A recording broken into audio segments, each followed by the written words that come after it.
Hey everyone, this is Andrew. Welcome to Atomo. It is the 7th of July 2024. I haven't done one of these in a long time, but there's a lot of things going on. Back in October 2023, I talked about possibly President Kamala Harris due to some intrigue going on within the Democratic National Committee.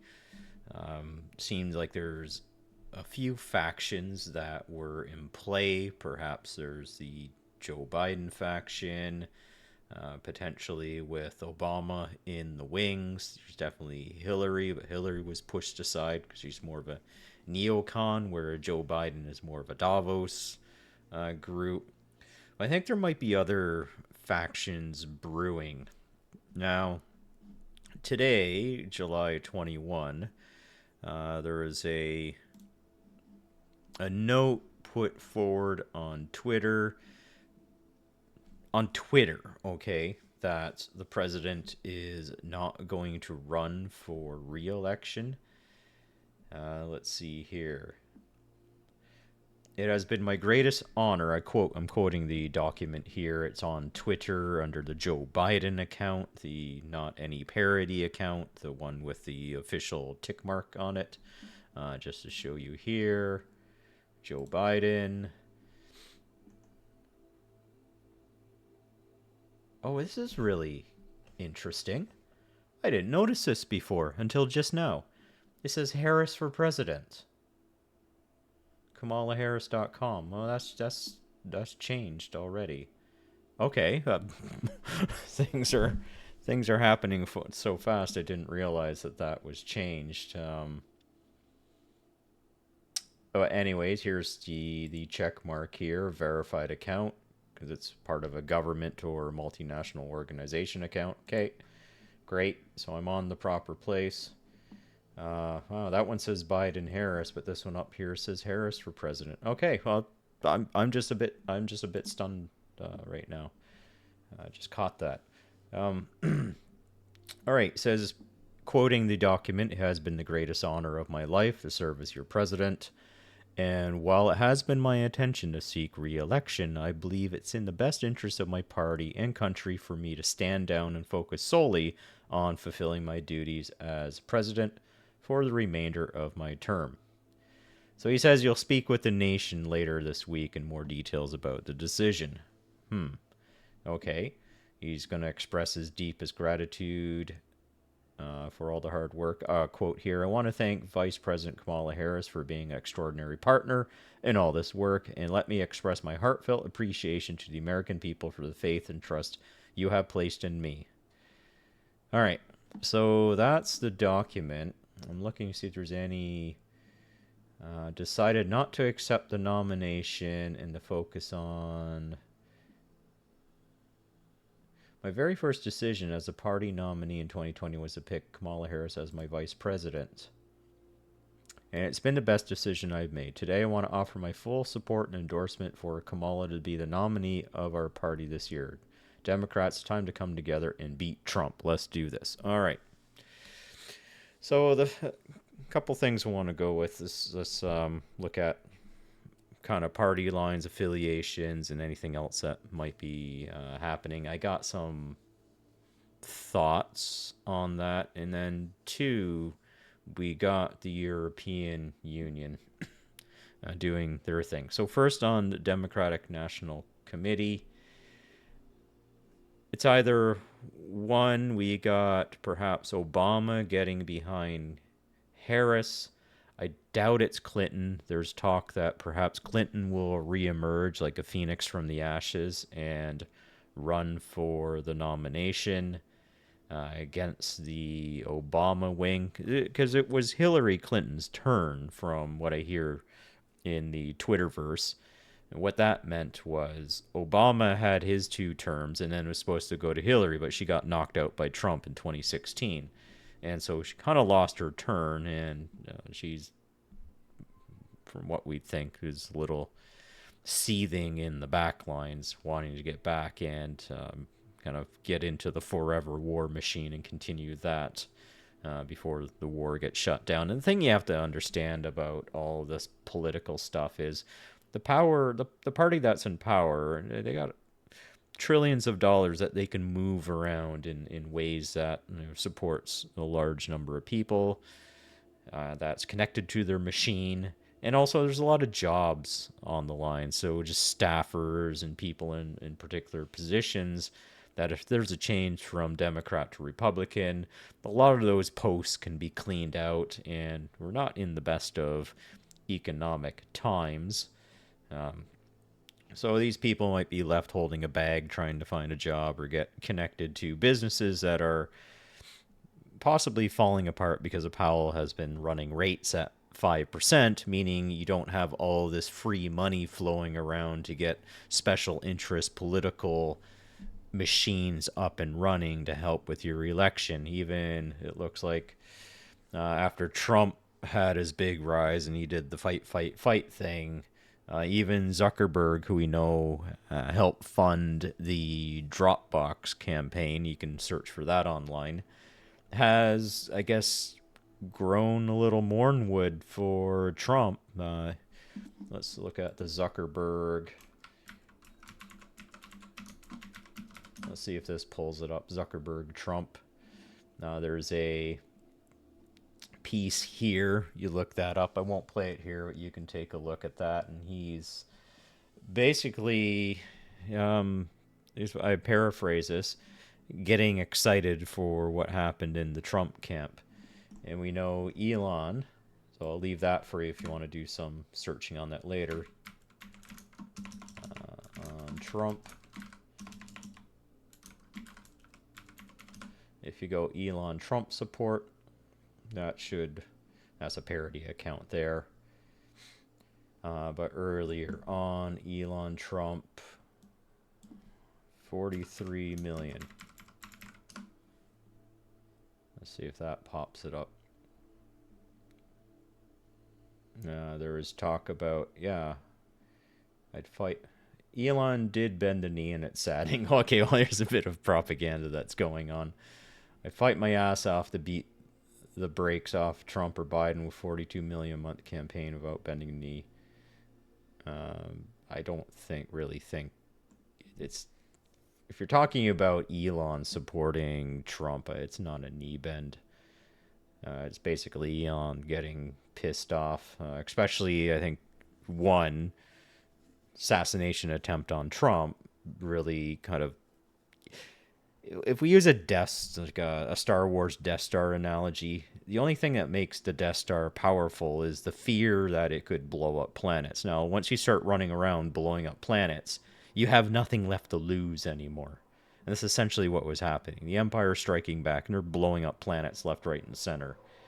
And Elon knows he has a big target, and if he continues to not do anything and big Biden and Democrat machine starts to ramp up, they could take Elon down because, of course, he gave him a good kick in the nads with putting X back into the free speech space so we can have these conversations on X. Yeah, so 45 million a month comes up here. So he's giving a significant chunk of change into, I guess, however it works with different PACs. I guess they could set up campaigns, maybe boost up some of the security around Trump, or I don't know exactly all the things that they're going to put forward. But it's really important to see that kind of backing going behind. Now with the DNC,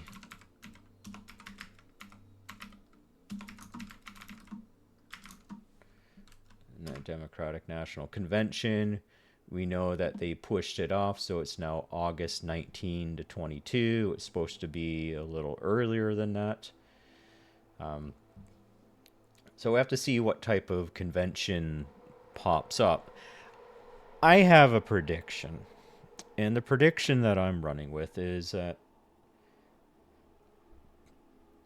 we noticed that the old rhinos, Republican in name onlys, like the Romneys, for example, maybe even some of the Bushes.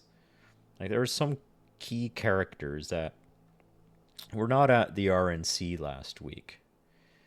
So it's also one of my hunches that they might pop their heads up in the Democratic wing of things and potentially try to move a candidate in. I don't know how successful that's going to be.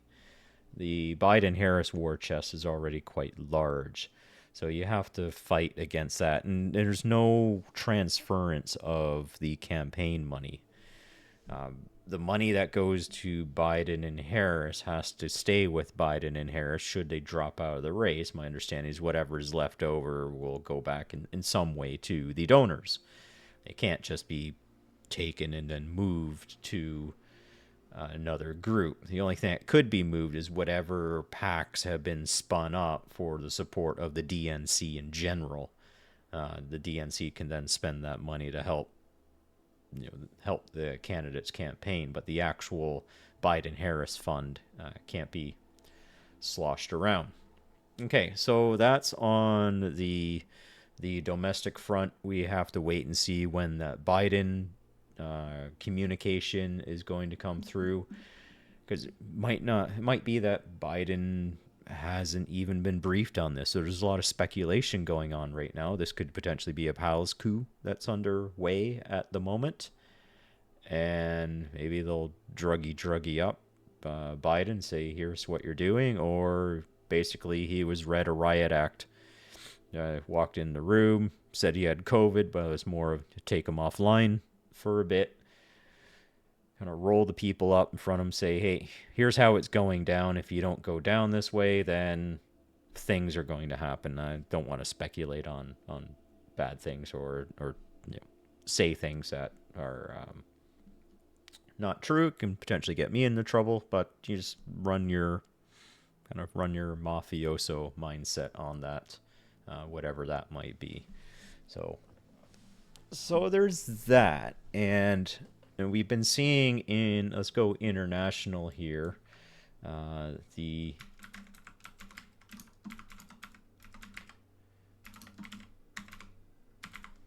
see what this pulls up. So if you type into searches the European Democracy Shield, what's been happening in Europe is a push down against the populist movements that have been happening. So Ursula von der Leyen got re-elected as president of the EU. There was thought that maybe she'd get knocked out, or Viktor Orban has been moving around doing this is really getting the EU upset.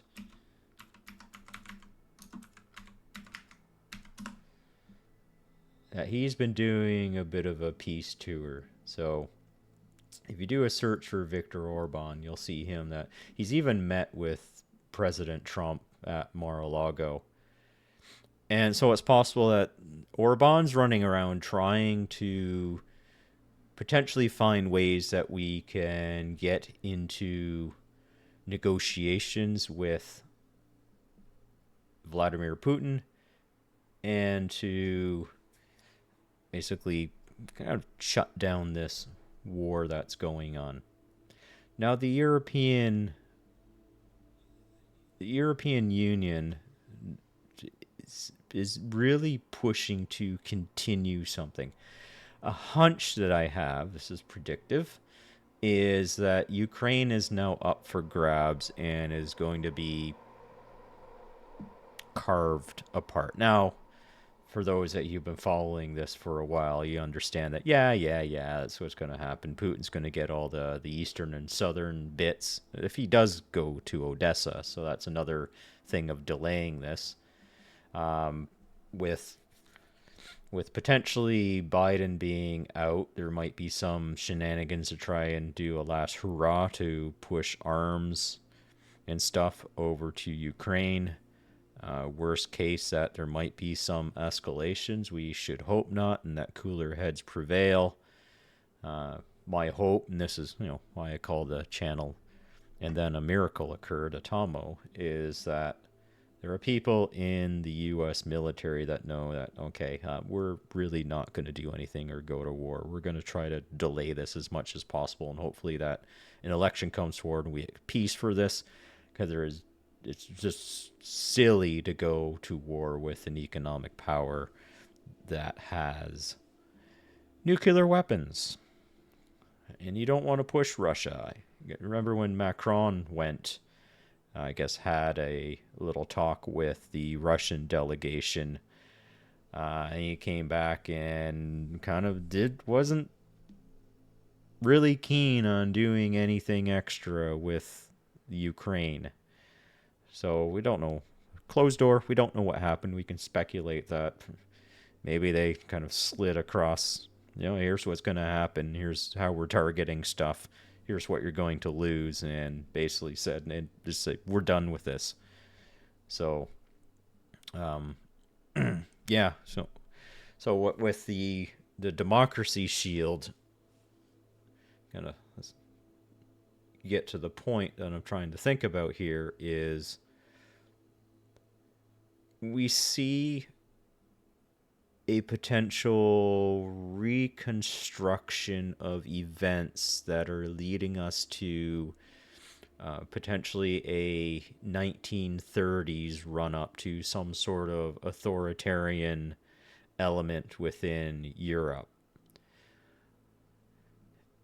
And what's bringing me to that conclusion is when you got this democracy shield going up, there's been a lot of talk about pushing down against the populist politics that have been happening in Europe, especially like the AfD in Germany, and their politicians getting targeted. So again, you have to do some searching through X, and you'll see where some politicians have been targeted, either physically abused or potentially assassinated. There's some incidents that have been happening with some other populist team members in the EU. And what I mean by in the 1930s is there's a potential event that's going to happen. The European bond market has been struggling, and it looks like there's been some work to keep the bond spreads at a level that's in parity with the U.S. bond spreads. So actually 10-year bond yields. Looks like there's been manipulation or some work that perhaps Christine Lagarde has been doing to help von der Leyen maintain a level of bond structure within the EU. With rates at 5%, Powell has been draining the euro dollars out of the EU. And what that does is, and that's why I'm bringing this back to the Democratic National Committee, and the concept is called a euro dollar.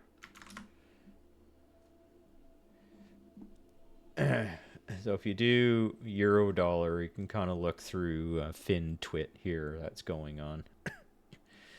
And that's another thing. Jamie Dimon, as Treasury Secretary, perhaps alleged in a Trump cabinet. Possibly. You don't know. But just floating that out there.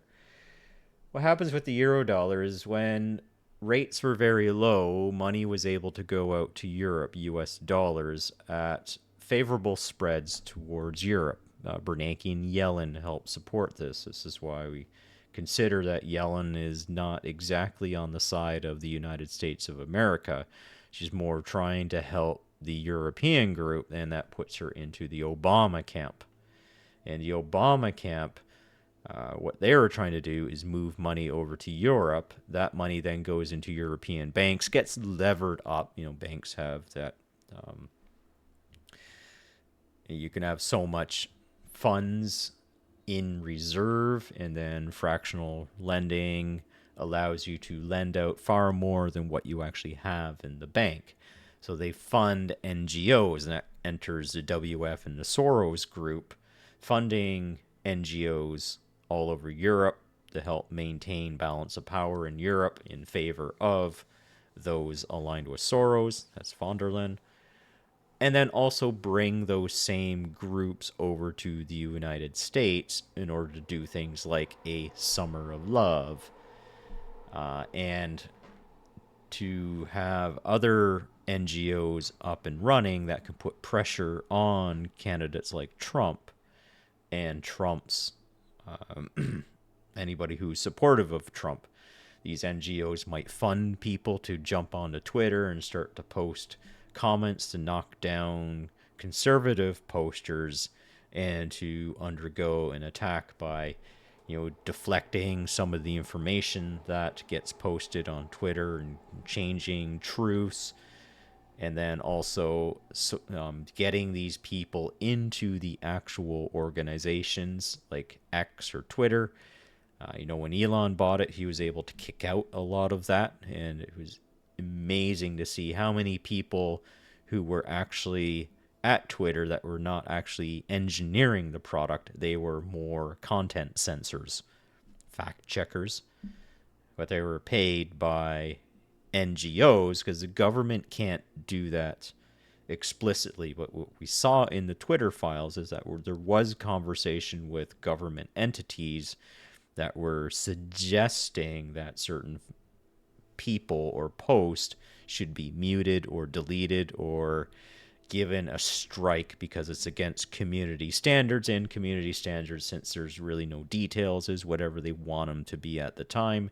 They'll just find a post they don't like and then strike you on it and have you take it down, or your account is suspended. So all that can happen because of monetary, the outflow of money because of low rates that goes out into other banking systems and comes back into the U.S. as these actions. That has most likely dried up at this point.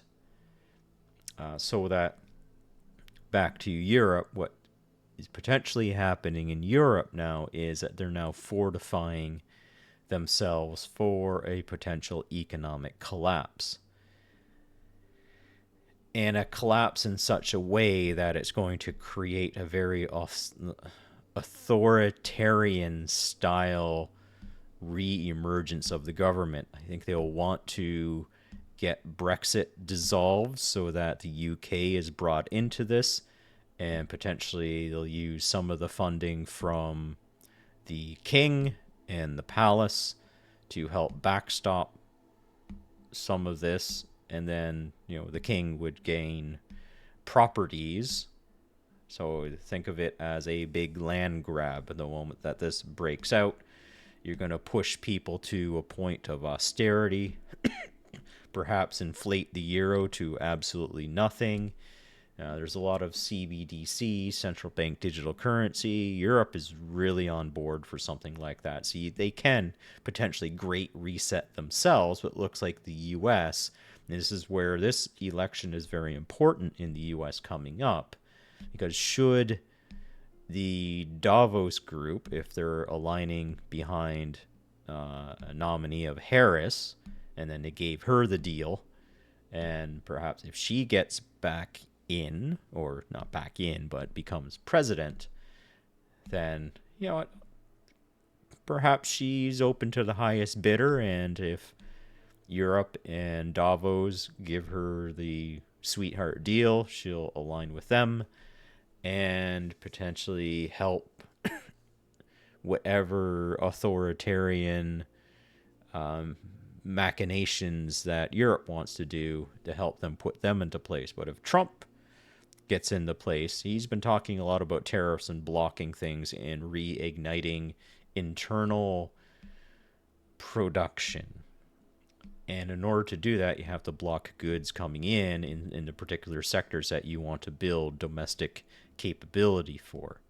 That's going to really shoot up inflation. It's going to suck for a while until those industries are established.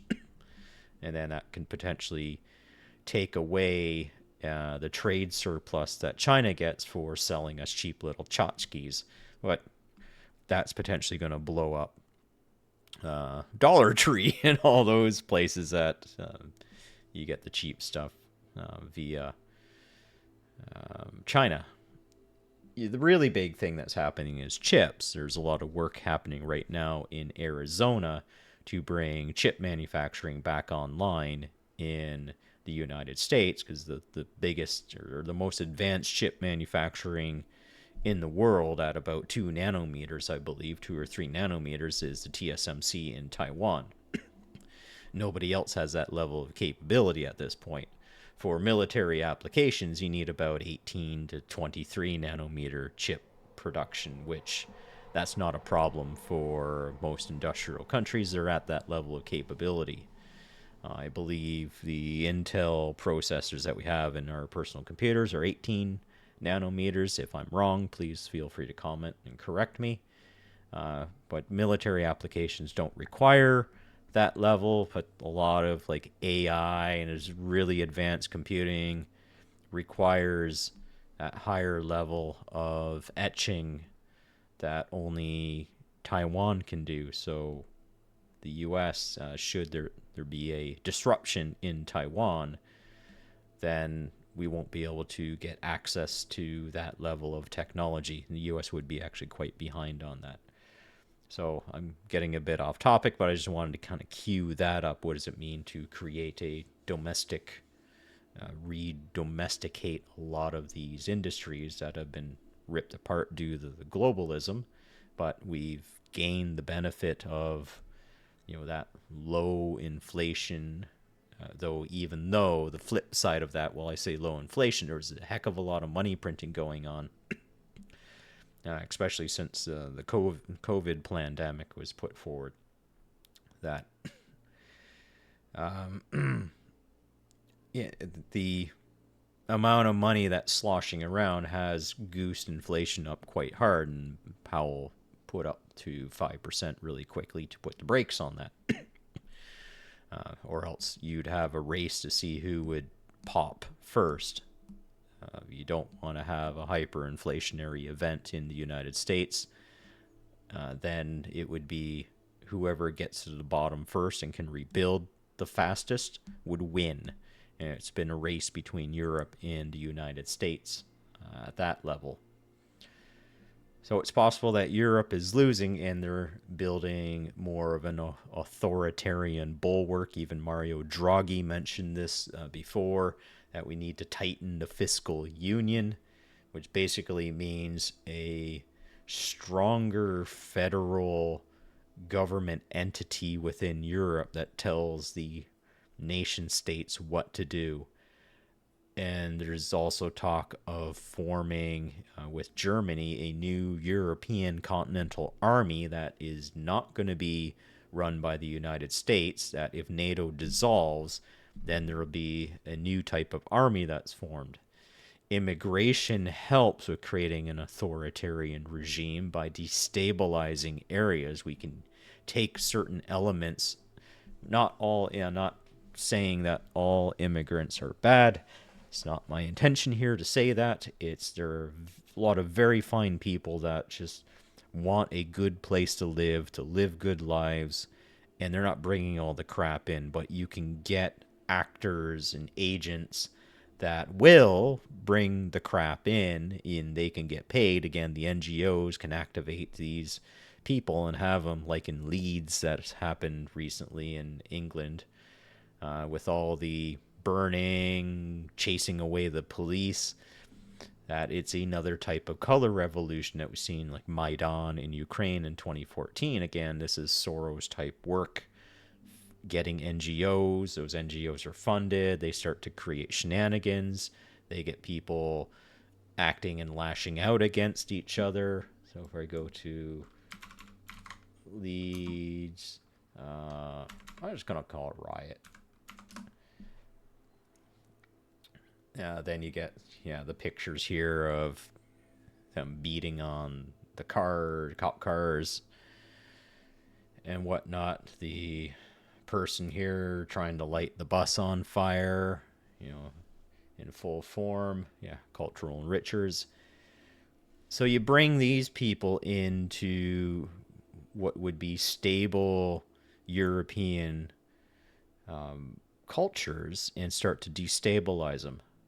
There'd be like very nasty acts of violence against women, so it doesn't feel safe anymore. It starts to rip apart the cultural fabrics.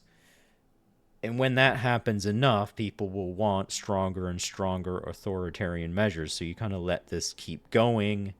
People might move out of particular areas, and then you can funnel people into enclaves and separate them. And the enclaves that really get stressed, then will give them more funding at the expense of the more stable population as they need to pay more taxes, take on more austerity. You move that over into these new ghettos that get created to help keep the ghetto running while it's tearing itself apart. Just turns into a money sink that just dissolves money. And at this point, it doesn't matter because the game plan would be to go into a hyperinflationary event, bring on something like a CBDC, but also it needs to correspond with the creation of a new type of army. And Europe doesn't have anything like the constitutional and the amendments that talk about not having that military in your own home. Essentially, there's Fourth Amendment against against seizures or taking of your property and stuff without due process. And yeah, I'm not explaining this correctly, but it basically means military doesn't come walking in and basically that's going to be our house now.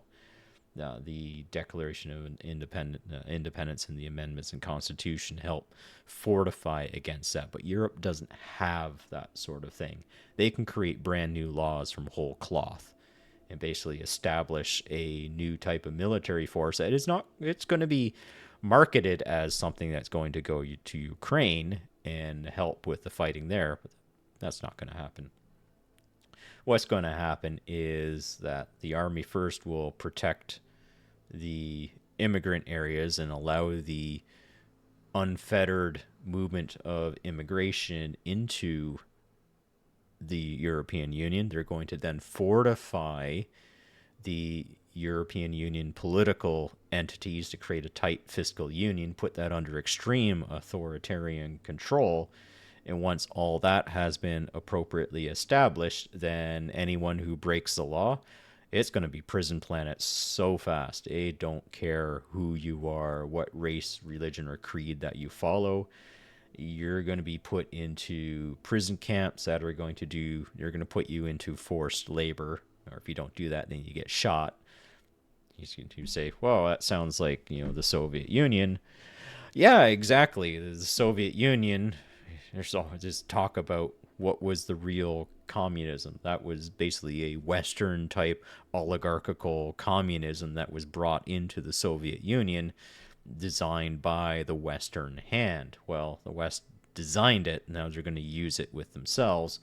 Well, Russia and other countries who've been behind the Iron Curtain and saw the horrors that this created are distancing themselves from it. While Russia is a strong federalist country, there might be some level of liberalization, but given what they're seeing in the West, there might be still some very tight lockdowns on that. But the big worry is the transformation of Europe into a strong authoritarian regime, much like in the lead up to the late 1930s. That's potentially on the books here. So that's something to think about, and that can be easily supported by a Democratic pick that's aligned to Europe. And if we get another 4 years of that, then we're looking at very, very difficult times coming up. So the miracle here is that at least the United States can get fortified against that. There's a lot of I've been listening to Trump speeches. There's a lot of economic policies that they're looking to try that are kind of mercantile-ish, setting up tariffs. It's going to be a very interesting experiment. I'm starting to see the appropriate names lining up behind it to give that a shot. We're going from globalization to now more localization, and even with the BRICS starting to form up, that we shouldn't look at this as us against them. We should look at this in a very, with a trade lens on, as Europe moves to more of the authoritarian route, that we look in North America to balance that out by building a good mercantilist economy. Yeah, and even I'm feeling a bit dirty by saying that. Again,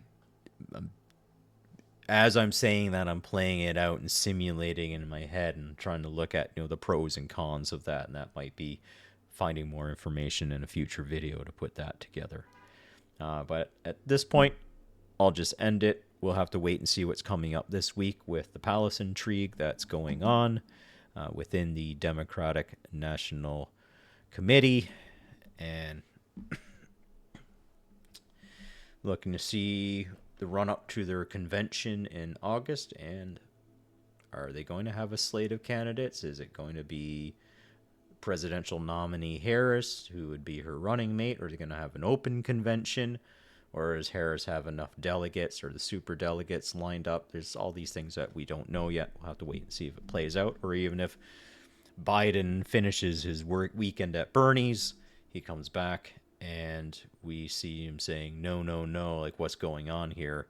But I think at this point, I doubt it. I think the palace intrigue has moved forward enough. They're probably going to sit him down and say, here's what you need to say, and give him the appropriate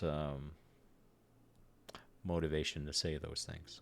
Okay, that's what I have for now.